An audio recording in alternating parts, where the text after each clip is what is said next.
Let me jump to this story because this is important. We have this from The Guardian. Trump sues U.S. government over FBI search of Mar-a-Lago. Ex-president seeks to prevent Bureau from reading seized documents until court official weighs in. Well, there's the story. Here's the big important piece.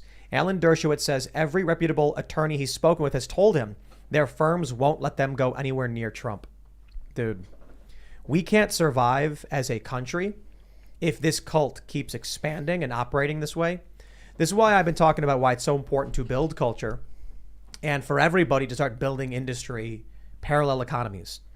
These lawyers are like, I can't represent Trump, even though Trump's far from the worst person ever represented in this country. But they can't do it because they're like, oh, I'll never get a job again. This means we need lawyers to make law firms that are like, we don't care if you represent Trump. The ACLU defended the Klan back in, what was the 90s, I think, right? When they were marching through Skokie, Illinois. They defended Unite the Right only, a few years ago. And that was a horrifying moment. Now, the cult has expanded to the point where lawyers aren't working with Trump. Here's the big thing. Trump, when he filed this lawsuit, it was pro se. There were no lawyers signed on to it. It was just Trump representing himself. Now, I believe some lawyers have signed on, and the left is mocking him for it, calling his lawyers like fly-by-night lawyers. And it's like, this is a bad thing. But if you're in the cult and you're psychotic, it's a good thing. You're a communist. Everybody has to fall in line and march in lockstep. It's good that no one will represent your enemies. If we carry on down that path, I mean, y'all know where this ends up. Gestapo. I always joke around like it's step one, control the narrative, right? And we've seen it in the history playbook. Burn the books that are against your narrative, control the media, control the news.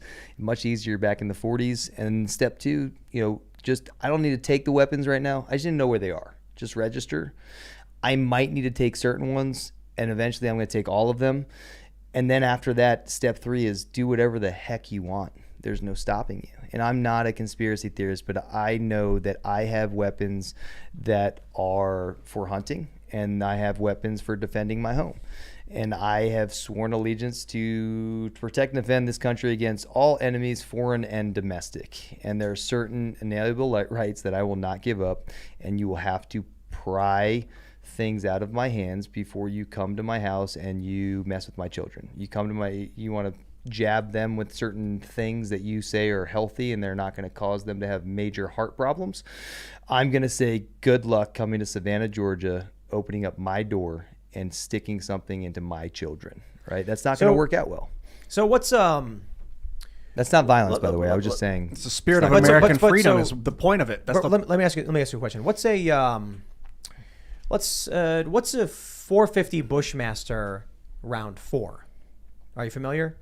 Do you know your guns? I'm not trying to put you on the spot. I'm trying to make a point. Yeah, so I'd say I have everything from a 50 cal down to 22s, and every single. What's the purpose of a 450 Bushmaster?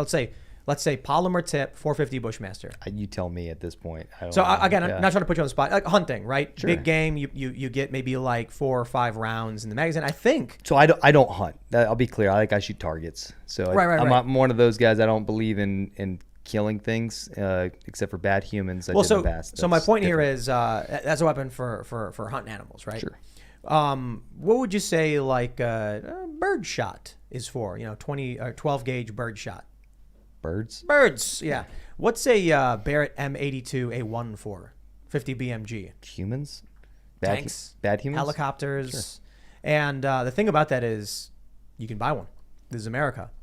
And so I've seen these conversations, and it's funny because what do you think would happen? I mean, how do you think the left would respond?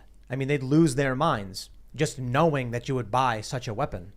They would argue that the fact that you'd have the conversation about it would be incitement to violence or insurrection, because there's not a hunting purpose technically for a 50 BMG. Yeah, it's like an anti-material rifle for taking out tanks and things like that. Yeah, well, I still have access to 240 Bravo machine guns on the side of Little Bird helicopters that fly around my house, and it's Georgia again. Yeah, I've got the Undertaker on the boars, side, shooting machine guns and just shooting targets because it's America.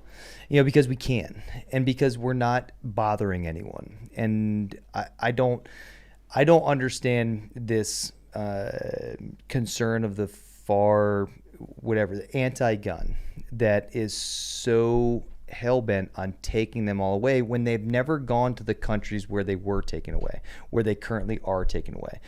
In Ukraine, for example, they were all taken away and they were all handed back out because guess who was coming? The Russians, right? Yep. And the what Russians sucks came. They did. They didn't have guns. And they had no guns.